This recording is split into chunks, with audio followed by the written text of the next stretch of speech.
In today's video, I'm going to teach you how to submit an Uber account sign-in appeal through the help website. If you're unable to sign in to your Uber account and need to contact support, this process helps you send an appeal using the official help form.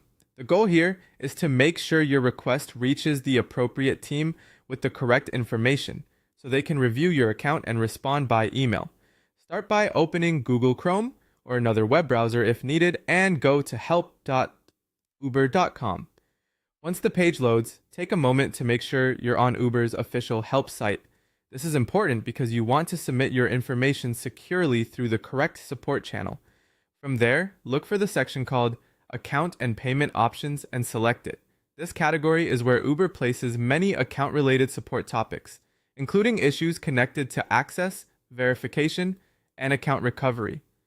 If the page looks slightly different on your device, don't worry, just focus on finding the account support area with similar wording. Next, click the option that says, I can't sign into my account. This will take you to the support path intended for users who are locked out or unable to access their profile. Make sure you choose this exact issue so your request is routed properly and reviewed by the team that handles sign-in and compliance-related concerns.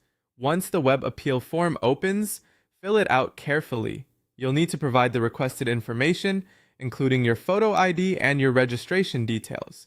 Before uploading anything, check that your images are clear, readable, and up to date. Blurry or incomplete documents can slow down the review process, so it's worth taking an extra moment to make sure everything is visible and accurate. Also, double check the details you enter so they match your account information as closely as possible.